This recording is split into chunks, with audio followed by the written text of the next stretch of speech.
Hello friends, in this session I am going to take up for discussion the most important parliamentary committee, that is Public Accounts Committee, which is popular in the name of PAC. And if you will have understanding about the parliamentary functioning, then you will have this understanding that perhaps Public Accounts Committee is the committee which plays a very big role as far as financial control of parliament over executive is concerned. So in this session, we will discuss in detail about the composition of Public Accounts Committee. We will discuss about the functions of Public Account Committee, and then we will do some analytical discussion about this committee. On this committee, a lot of questions they have asked in prelims exam as well as main exam, and you must have deeper understanding about this committee and its functioning within the parliamentary functioning of India. So we are all set to start the discussion on Public Accounts Committee. First thing you should remember that Public Accounts Committee is the oldest parliamentary committee and was first time constituted in 1921 under the provisions of Government of India Act of 1919. So since 1921, this committee is playing a very important role within the parliamentary functioning of India. So what you need to remember, one special distinction which is with this Public Account Committee, which is popular in the name of PAC, that it holds the distinction of being the oldest parliamentary committee, and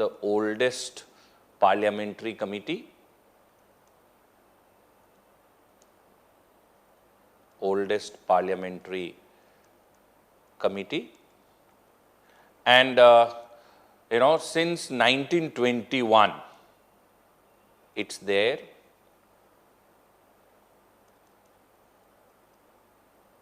Within the parliamentary functioning of India. In 1921, first time it was created under Government of India Act 1919. I hope you are aware with the fact that this act became popular in the name of Montagu-Chelmsford reforms. Okay, so since 1921 in the parliamentary functioning in India, we are seeing the existence of Public Accounts Committee, and this makes Public Account Committee the oldest parliamentary committee in India. Now, as far as this committee is concerned, post-independence and as per the provisions of Indian Constitution and within the traditions which are followed in the parliamentary functioning of India, this committee is playing a very, very important role, very big role as far as the parliamentary financial control over executive is concerned. It's a financial committee. As far as the nature and functioning of this committee is concerned, you can very well say that it's one of the most important financial committee in the Parliament of India. Now, this committee has 22 members. So total membership of this committee is how much? 22 members are there in this committee. It is constituted every year. Out of 22 members, 15 members in this committee are from Lok Sabha and 7 members in this committee are from upper house, that is Rajya Sabha. Total membership is 22. Okay, and members of this committee are elected.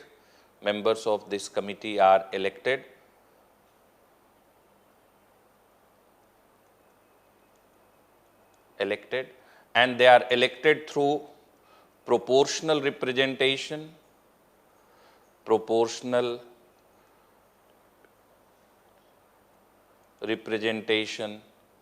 by means of single transferable vote system, by means of single transferable vote system. Okay. Now, because of this methodology of election, all the parties are able to find some representation in the committee which is based on their representation in that house. Okay. So, since the method of election is proportional representation by means of single transferable vote system, logically what will you find? That bigger parties will have representation in this committee based on their representation in that particular house. And the smaller parties and independent members, they will have to collaborate among them and will have to ensure that somebody from among them is also able to reach to the committee. You just see, let me just tell you how it happens. Once the Secretariat of Lok Sabha will notify that the Public Account Committee is going to be constituted, then all the parties will nominate members. And if the nominated member, right, by different party is equal to the number of vacancy which is from that house in the in this committee, then there will be no need of election. But let us say that if 15 members are to be elected from Lok Sabha in this Public Accounts Committee, and if 18 members got nominated by different parties, then there will be a need of election. And if only 15 members have been nominated by different party, because different party knows that how many members from among them can win based on their representation in the house. Only thing I would just like you all to remember, that members of this committee are elected, and they are elected through proportional representation by means of single transferable vote system. And and the term of the committee is 1 year. The most important thing what I would just like you all to remember about the composition of committee, that members of COM, Council of Ministers, are not eligible, they are not eligible for getting elected in PSC. They cannot contest the election. And at any point of time, if a member of PSC is inducted in ministry, then with immediate effect that member will lose the membership of the committee. Have you understood that at no point of time there will be overlapping between Council of Minister and PSC? There can never be overlapping. There can never be overlapping. Okay, so this is very, very important. Now, the most important provision about the Public Account Committee as far as the composition is concerned, the chairman of the committee, right, chairman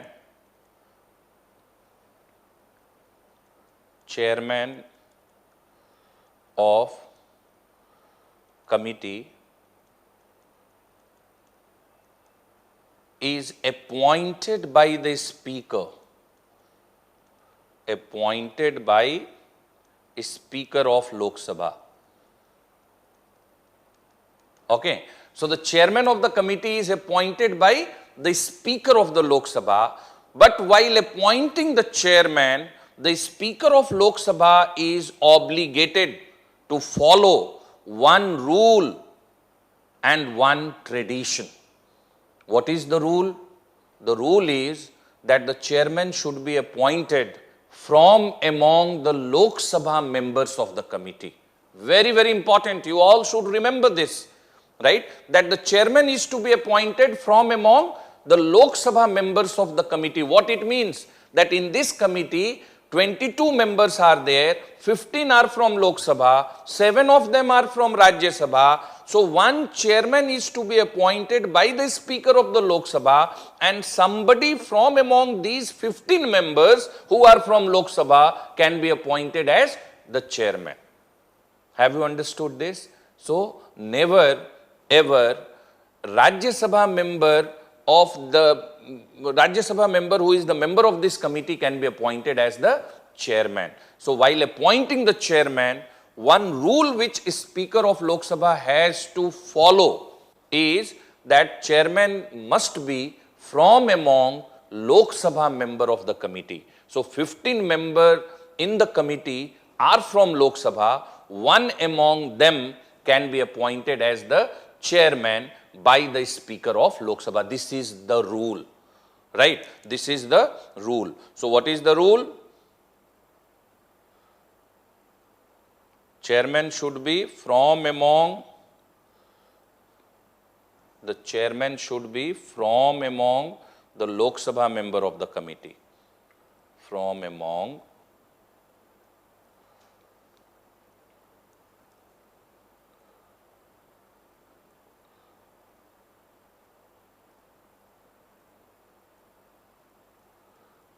Lok Sabha members of the committee. Okay, this is the rule. And one tradition which Speaker has to follow, one tradition, that normally the senior most member of the committee from opposition is appointed as chairman. This committee has a very, very important role to play, right? You just see, all the traditions which have evolved in parliament is only for one purpose, that there should be vibrancy in the functioning of the parliament, and parliament should exercise control over executive, should make the government answerable towards the people. One severe criticism about the present day functioning of parliament is what? That gradually the traditions which evolved over a period of time, those traditions are disappearing. The party in power is having overwhelming majority in parliament. The opposition is weak. And then many experts are making allegation that the party in power has a tendency towards silencing the opposition both inside and outside parliament. And if this continues for long, it will adversely impact the vibrancy of parliamentary democracy. This is a cause of grave concern. We should allow debates. We should allow discussion in the parliament, very healthy discussion in the parliament. We should allow discourse. And then the government should have the tendency to answer questions being asked by people through opposition members in the parliament and even outside parliament. This is one matter of grave concern, that the importance of parliament is on a declining trend. Just formalities are happening within the corridors of parliament, on the floor of the two houses of parliament, and that is a cause of grave concern. So one tradition which you should remember related with Public Accounts Committee, that the chairman is to be appointed, and who is to be appointed? Senior most member from opposition. Opposition. The senior most member from the opposition in the committee should be appointed as the chairman. So this is what you need to remember as far as the composition is concerned. In Public Accounts Committee, 22 members are there. 15 of them are from Lok Sabha, 7 of them are from Rajya Sabha. Chairman of the committee is to be appointed by the Speaker of the Lok Sabha, and while appointing the chairman, the Speaker has to stick to one rule, and that rule is that the chairman of the committee should be from among Lok Sabha members of the committee, and while appointing the chairman, the Speaker has to stick to one tradition, and that tradition is that generally the senior most member from the opposition parties must be appointed as the chairman of this committee. So this is all about the composition of Public Accounts Committee. But now coming to the second part of the discussion, which is more important, and that is the functions of Public Account Committee, right? Functions of Public Account Committee. And this you need to understand. Public Account Committee, functions of Public Account Committee.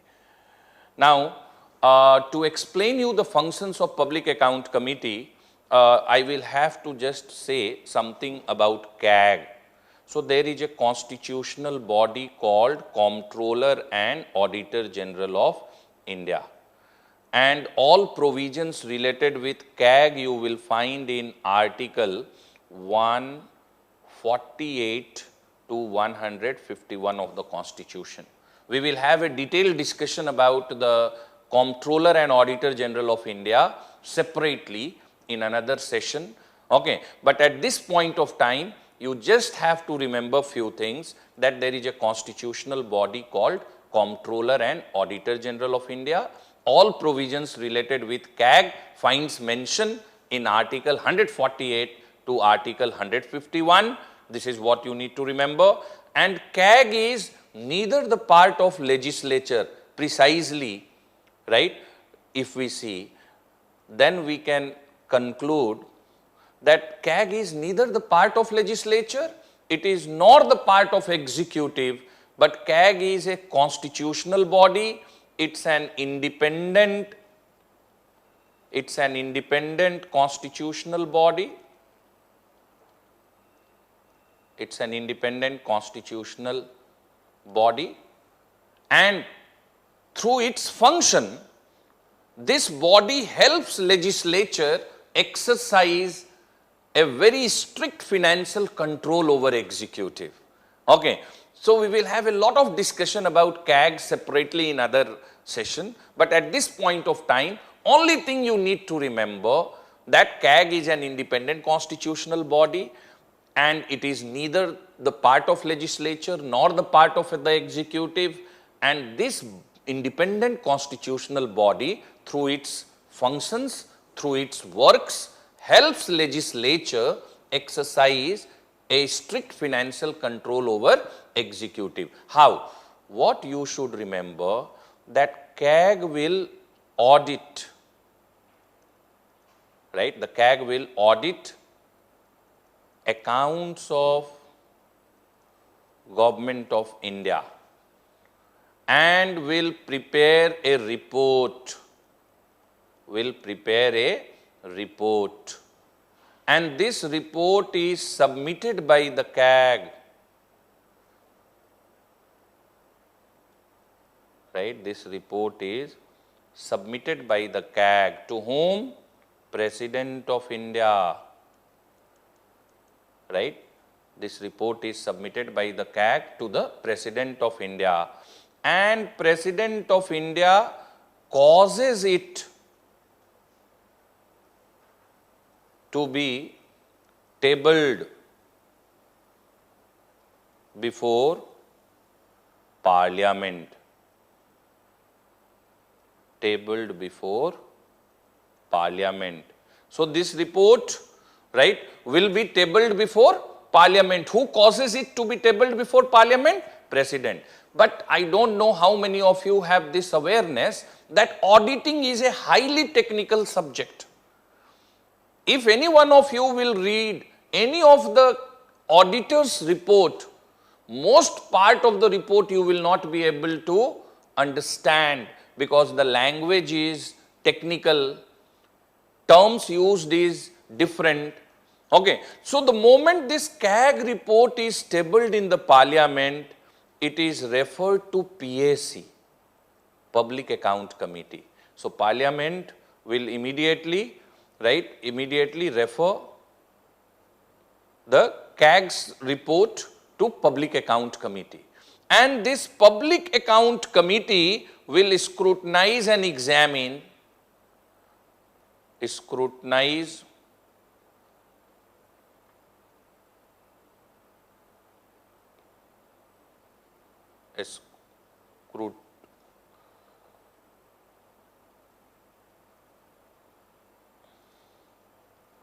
and will examine the report and will prepare a secondary report which is the simplified version of the primary report, simplified version, and that is what is put before the Parliament for discussion. So in CAG's report, you will find a term like, objection para 55. Okay, so there are 54 other objection para, and objection para number 55 is, I am just giving an hypothetical example for your understanding. Objection para 55. And what will be written? It will be written, that RR 58 of MHA, Government of India, financial year 2016-17 is violation of FR 29, which incurred loss of 180 crores. Now, this is the report of CAG. If this report is tabled in the Parliament for discussion, do you think that the members of Parliament will be able to discuss anything on this? No. So, CAG report is referred to PAC, and Public Account Committee will examine and scrutinize the report and will prepare a secondary report which is the simplified version.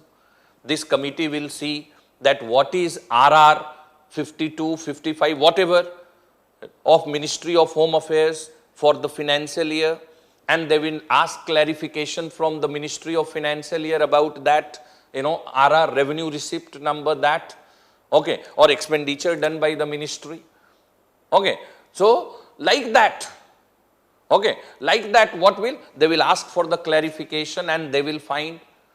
So the PSC may find that some vehicles were purchased by Ministry of Home Affairs to be given to Central Armed Police Forces, but while purchasing the vehicle, the ministry has not followed the tender route, and the auditor is of the view that since they made direct orders, it has incurred 180 crore rupees loss.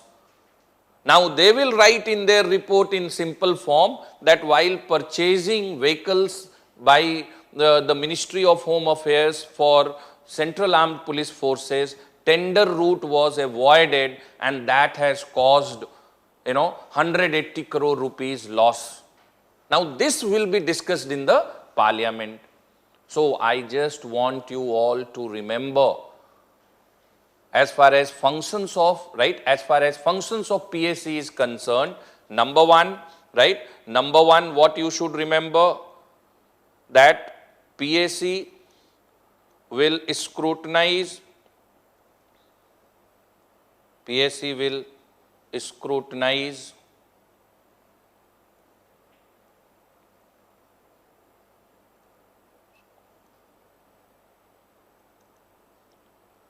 and examines,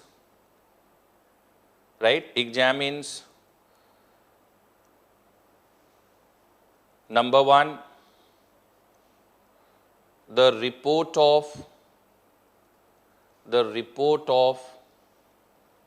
CAG,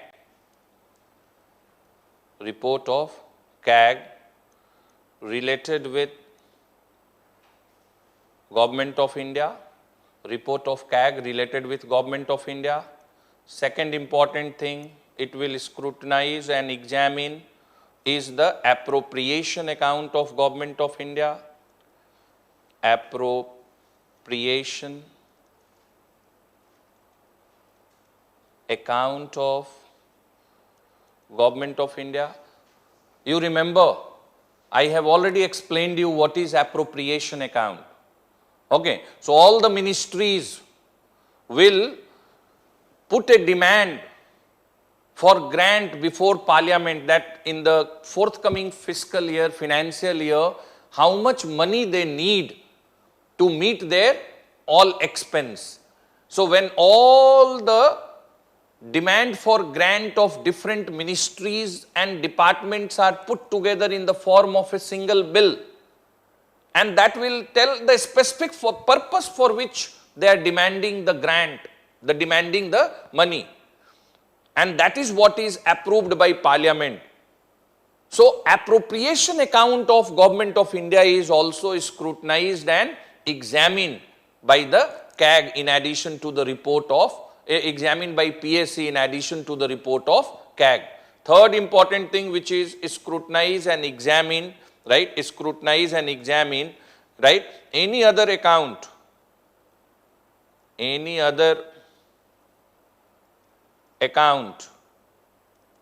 of Government of India which is to be tabled and discussed in Parliament.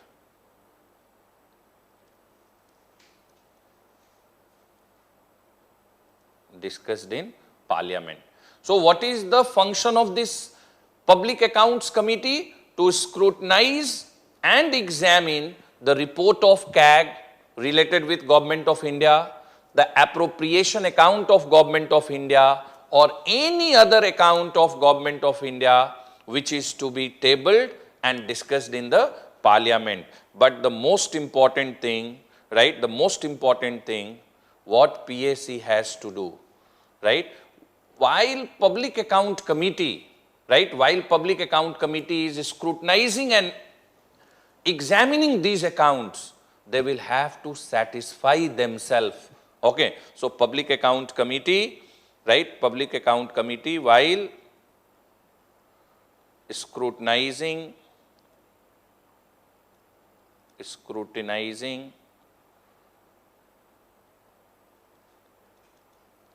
and examining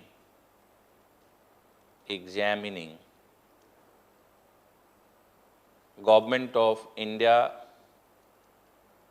appropriation accounts or CAG report, right, CAG report, have to satisfy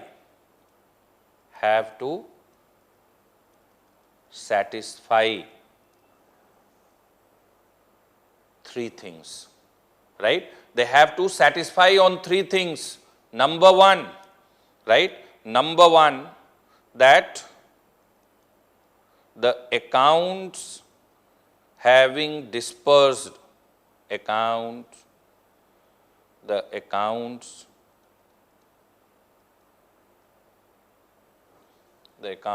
as having disbursed, this is very important, accounts as having been disbursed, as having been disbursed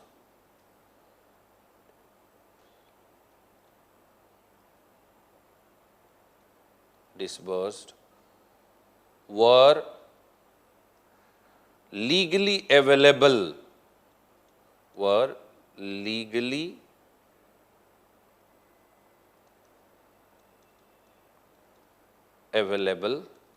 This is the first thing which Public Account Committee has to satisfy itself while it is examining and scrutinizing that the money which has been spent by the government was legally available. Let us say that Parliament approved, I am just giving an example, that Parliament approved 1 crore rupees for better furnishing of Prime Minister's office, right?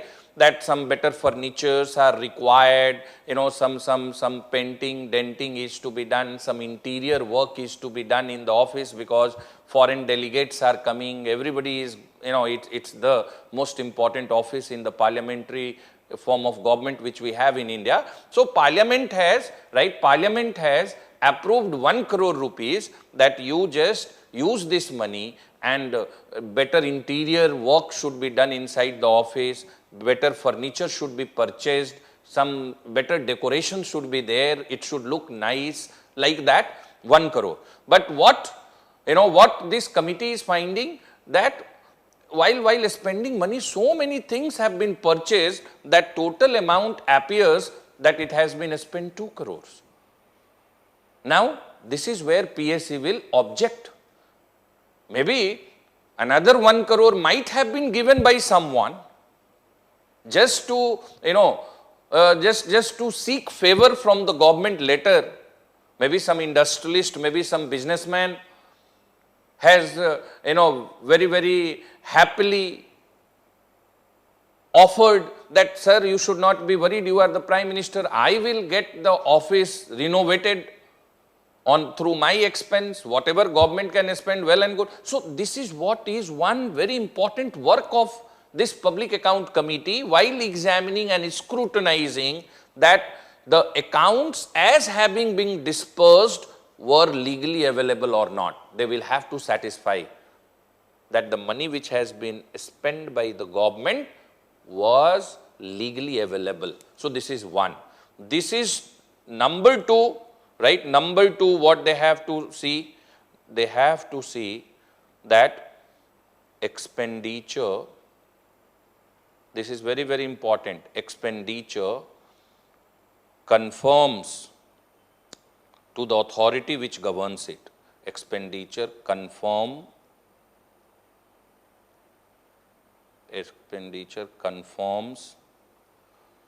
to the authority who governs it. To the authority who governs it. What is the meaning? Just try to understand. When you will enter in government, then only you will be able to understand this, right? What? Different authorities have different financial powers, and it varies from states to states. Some states are big, their overall expenditure is high. Some states are small, their overall expenditure is less. And this is why if we go from bigger state to smaller state, we will find variation in the financial powers which are with the authority. For example, I am just giving a hypothetical example. Let us say any expenditure up to 2 lakh can be approved by DM or DC, right? District Magistrate or Deputy Commissioner of the district. Then let us say there is a rule in that state that expenditure above 2 lakhs and up till 25 lakhs can be approved by divisional commissioners. Okay. Then above 25 lakhs, it can be by the secretary of department. So up to 1 crore, it can be by the secretary of the department. And up to 2 crore, it can be by the chief secretary of the state. And beyond 2 crore, any expenditure only after the approval of Council of Minister headed by Chief Minister. This is the rule. Now DM, right? DM is purchasing a vehicle for his office.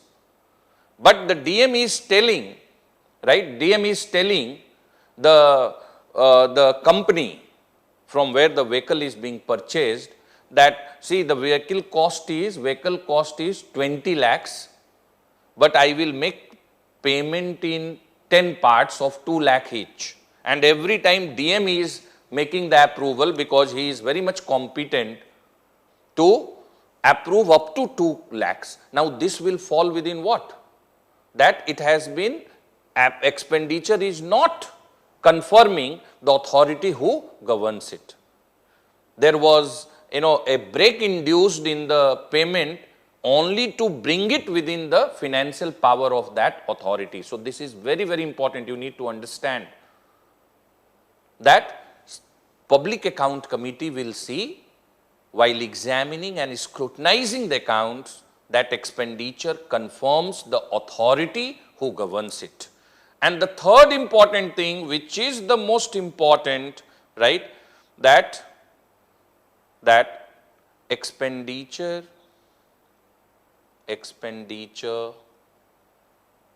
has been done for the same purpose for which it was made available by the Parliament. Same purpose for which it was made available by Parliament. Okay, this is very important. Let us say that, government has approved 50 crore rupees for construction of a military hospital. Okay. Now let us say that the hospital was constructed within 48 crore only. Now 2 crore money is to be returned back.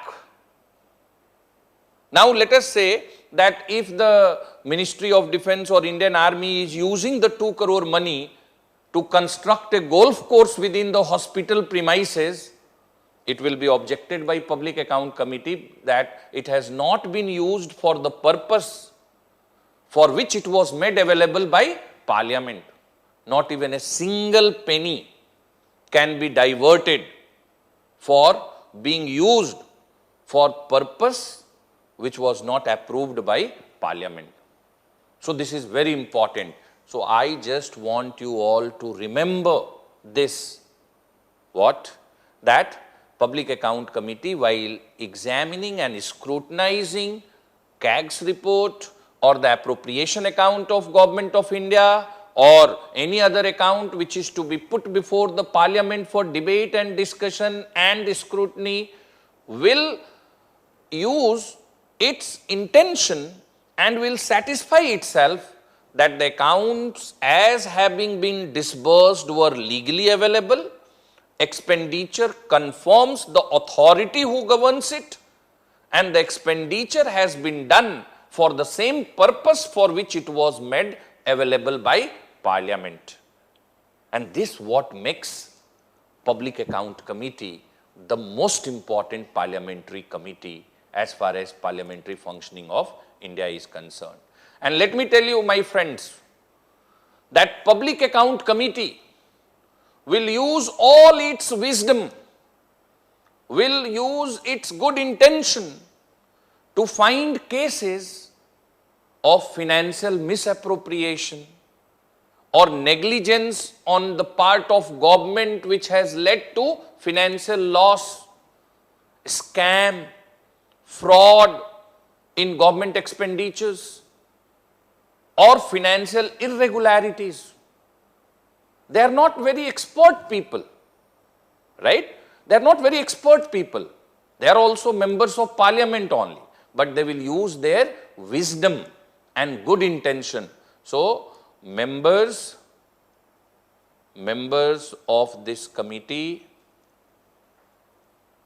right? Members of this committee will just use their wisdom and good intentions,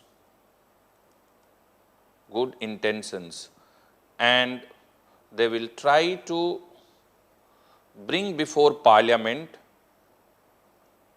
negligence of Government of India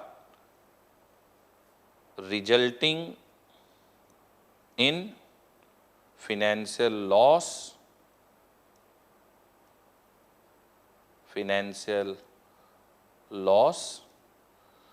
or extravagance,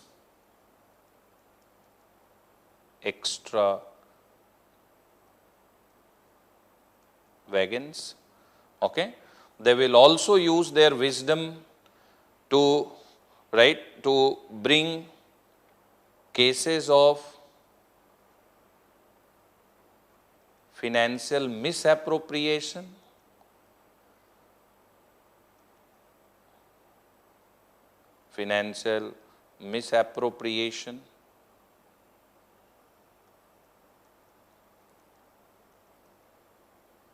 okay, financial irregularities,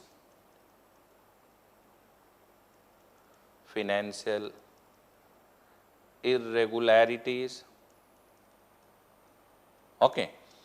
So you understand the meaning of financial misappropriation? Appropriation is what? Approving money for expenditure for a specific purpose. So misappropriation is what? Using money for other purpose than the purpose for which it was approved.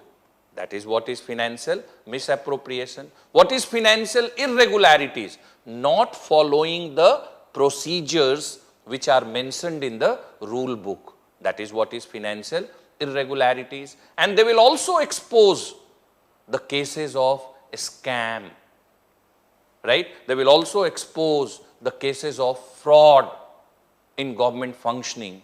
They will, bring it to the notice of parliament, and then the parliament will discuss and will put question, right? Will ask question to the government, and through, parliament, people will ask question to the government. So these are some of the important functions of Public Account Committee. Okay, they have to expose the cases of, right, negligence on part of government which has resulted in financial loss for the government or extravagance. They have to expose the cases of financial misappropriation, financial irregularities, scam, and all other things, right? All other things. So, Public Account Committee is one of the most important committee within the functioning of Parliament, and this committee reports to the Speaker of the Lok Sabha. This committee is functioning under the overall supervision, control, command of the Speaker of the Lok Sabha and Public Account Committee, right? Public Account Committee. One thing from prelims point of view which you must remember, it is said, right? It is said that Comptroller and Auditor General is the eyes and the ears of Public Account Committee. Okay, because CAG is an expert body, a constitutionally independent body, and what it finds is what is studied by Public Account Committee to expose inside Parliament the cases of financial loss, financial irregularities, financial misappropriation. So many a times what we say that CAG is eyes and ears of Public Account Committee. Public Account Committee cannot see on its own many cases, but it is able to see these cases based on CAG's report. We will have a separate discussion on CAG, but these are some very important things which you need to know about Public Account Committee. But I told you that one limitation about Public Account Committee, it has to play a role when the money has already been spent by the government. But I told you that before money is approved by Parliament, there is a role of Estimates Committee. And once, as per the approval of Parliament, the money is spent by the government, then there is a big role which is to be played by Public Accounts Committee. So this is all about Public Accounts Committee.